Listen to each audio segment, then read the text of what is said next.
Faktanya, setiap tahun sekitar 700.000 orang meninggal. Tapi aku bukan menyalahkan teknologi loh ya. Itu belum spiritual. Karena spiritual bukan tentang sehebat apa kita bisa memahami. Spiritual adalah tentang sedalam dan senyata apa kita bisa mengalami dan menjadi. Sobat bijak, pada konten-konten sebelumnya, kita sudah banyak menyinggung tentang energi dan vibrasinya yang terkait spiritualitas dan keberlangsungan hidup kita. Dan sekarang, kita akan lebih spesifik lagi membahas tentang aspek ini.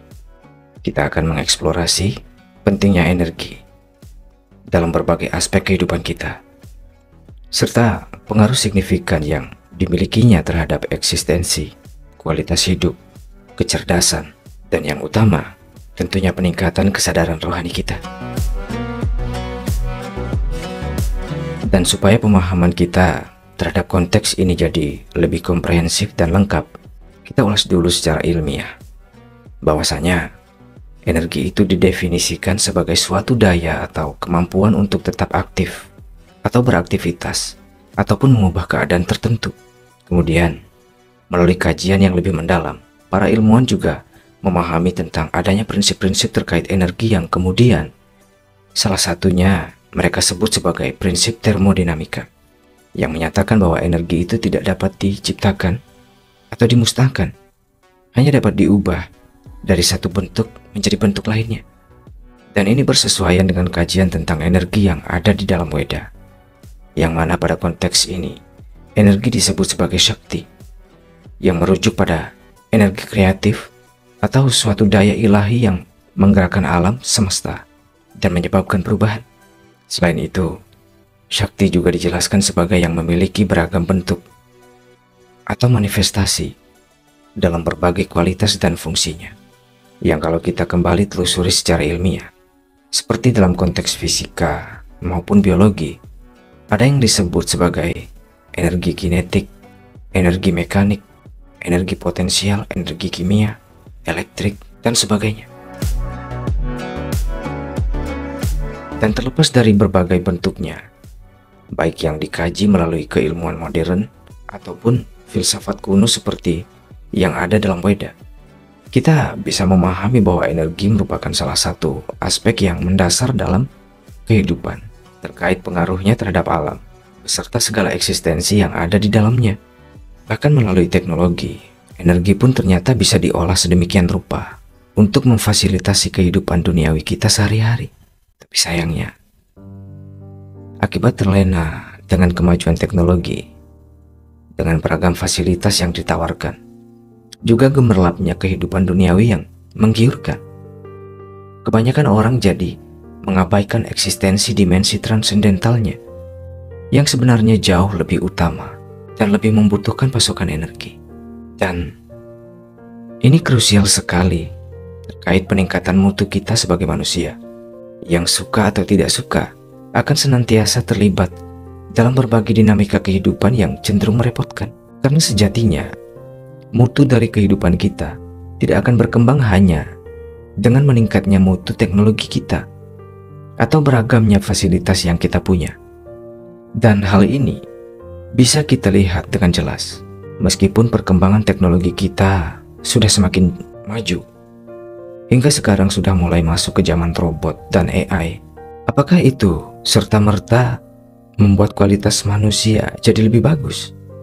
Tidak kan? Dengan meningkatnya teknologi, kita bisa saja mengakui bahwa produktivitas dan efektivitas kerja manusia sangat bisa ditingkatkan. Bahkan juga bisa berdampak pada taraf ekonomi yang lebih baik, khususnya bagi orang-orang yang bisa memanfaatkan perkembangan teknologi itu.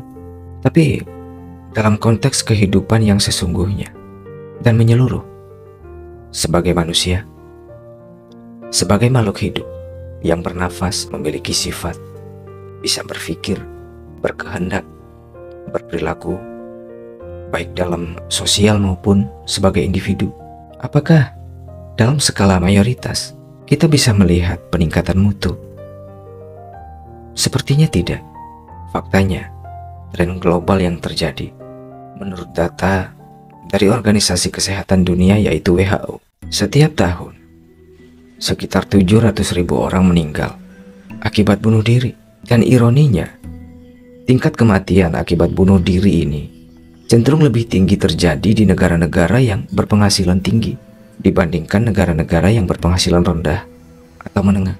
Alasan personalnya tentu bisa beragam. Bisa karena kemiskinan, terbelit utang, kalah bersaing, ditinggal pasangan, atau bisa juga karena jadi korban bully, entah oleh lingkungan sekitarnya atau para netizen di dunia maya. Intinya, kalau orang sudah sampai memutuskan untuk mengakhiri nyawanya sendiri, itu pasti karena mereka tidak tahan dengan kemelut mental yang membebaninya. Dan itu cukup menunjukkan bahwa kemajuan manusia dalam mengolah energi dan mengembangkan teknologi tidak serta-merta meningkatkan mutu sosial maupun personal.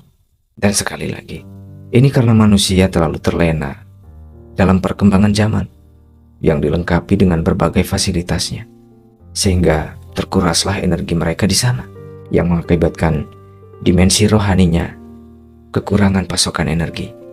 Maka jatuhlah kesadaran mereka akan diri dan hidupnya yang sejati. Akibatnya, ketika orang-orang itu tidak bisa mendapatkan apa yang mereka inginkan, kehilangan apa yang tadinya mereka miliki, merasa rendah diri karena tidak diakui atau dicaci maki, mereka pun cenderung merasa hidupnya tidak berarti atau tidak layak untuk hidup lebih lama lagi.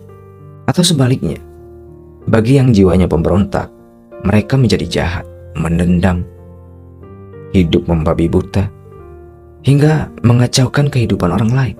Tapi aku bukan menyalahkan teknologi loh ya. Aku cuma mau mengingatkan dan menegaskan bahwa bagus tidaknya mutu kehidupan kita bergantung pada seberapa sadar dan seberapa bijak kita dalam mengolah energi di dalam diri. Dan ini merupakan salah satu swadharma kita yang tidak bisa kita gantungkan atau kita limpahkan kepada siapapun atau apapun, termasuk Sang Pencipta, karena hidup kita adalah karma kita. Sobat bijak, semua makhluk hidup membutuhkan energi untuk bertahan hidup, berkembang, dan bereproduksi. Dan sebagai salah satu contoh, energi yang kita peroleh dari matahari. Tanpa pasokan energi yang dipancarkan melalui cahaya dan panasnya matahari itu, kita, planet kita, dan segala bentuk kehidupan yang ada di dalamnya tidak akan bisa aktif dan mengalami kesinambungan. Kemudian, dalam tubuh manusia, suhu panas itu terkonversi sebagai aspek utama yang kita butuhkan untuk menghasilkan energi melalui proses metabolisme yang mengubah nutrisi dari makanan menjadi energi untuk menjalankan fungsi tubuh seperti bernapas, bergerak, berpikir, dan sebagainya. Kemudian, ketika kita berbicara tentang kualitas hidup, energi adalah kuncinya. Orang yang memiliki cukup energi cenderung lebih sehat, lebih bahagia, dan lebih produktif karena melalui pasokan energi yang lebih banyak dan lebih berkualitas, itu akan meningkatkan fungsi organ, kelenjar, serta saraf-saraf kita dalam meregenerasi sel, memproduksi hormon, serta mengedarkan energi itu secara merata ke seluruh tubuh untuk menciptakan sinkronisasi antara energi, jiwa, dan raga. Dan hal inilah yang sejatinya harus diupayakan secara mendasar ketika kita ingin meningkatkan mutu survival dan spiritual kita. Dan khusus untuk yang belum mengerti tentang istilah survival, biar aku jelaskan sepintas bahwa survival itu adalah istilah yang berasal dari bahasa Inggris. Kata dasarnya survive, yang artinya bertahan hidup, yang merujuk pada tindakan atau proses untuk tetap hidup atau kemampuan untuk tetap bertahan dalam berbagai situasi dan kondisi yang mencakup berbagai aspek dalam kehidupan, mulai dari aspek fisik seperti kemampuan dalam memperoleh makanan dan melakukan perawatan kesehatan, hingga aspek emosional atau psikologis seperti ketegaran mental dan semangat juang. Dan energi juga memiliki pengaruh yang sangat signifikan terhadap kecerdasan kita. Otak kita membutuhkan energi untuk berfungsi dengan baik. Proses berpikir, menganalisa, hingga membuat keputusan. Semuanya tidak mungkin bisa dilakukan dengan maksimal tanpa pasokan energi yang optimal. Ketika energi kita rendah atau tidak stabil, kita pun akan cenderung lesu, gampang stres, dan sulit untuk berpikir dengan jernih. Sementara kalau energinya cukup, sistem organ kita pun akan berfungsi sebagaimana mestinya. Sedangkan bila vibrasi energi itu bisa kita tingkatkan, tentunya kita pun dapat mengembangkan kecerdasan dan kreativitas kita dengan jauh lebih baik lagi. Bukankah begitu? Dan bukankah hal yang serupa juga terjadi pada perangkat elektronik kita? Smartphone misalnya. Ketika lowbat, kinerjanya tentu akan jauh berbeda dibandingkan ketika daya baterainya masih penuh. Iya kan? Maka hal yang sama juga terjadi pada dimensi transendental kita. Sobat bijak, kalau kita kaji dalam konteks spiritual, baik melalui ajaran Weda, filsafat Jawa, dan lainnya, kita pun akan memahami bahwa segala sesuatu itu berasal dari energi, dan energi pun mengalir dalam segala sesuatu, sekaligus melingkupi segalanya itu. Maka ini menunjukkan bahwa energi adalah aspek yang sangat krusial dan vital, yang bukan hanya sebagai penopang kehidupan, tapi energi juga merupakan jembatan yang dapat menghubungkan kita dengan alam semesta. Sebagai contoh, melalui ajaran yoga, kita bisa belajar untuk mengatur dan mengarahkan energi kita, yang salah satu metodenya adalah dengan pranayama, yang berguna untuk mengendalikan aliran energi prana, sekaligus meningkatkan vibrasi energi di dalam tubuh kita melalui olah nafas. Dan benefitnya, selain berdampak baik bagi kesehatan fisikal dan mental kita, pranayama juga merupakan salah satu teknik yang memungkinkan kita untuk mencapai tingkat kesadaran yang lebih tinggi. Oleh karena itu, menjaga aliran energi agar tetap lancar serta meningkatkan vibrasinya adalah penting untuk kesejahteraan jiwa, raga, dan rohani kita. Hanya saja, untuk membentuk struktur energi yang berkualitas dan bervibrasi tinggi, itu bukanlah hal yang sederhana. Banyak hal yang perlu diperhatikan dan banyak aspek yang perlu dipahami. Apalagi kalau mau secara otodidak mengarahkan energi itu untuk meningkatkan kesadaran spiritual.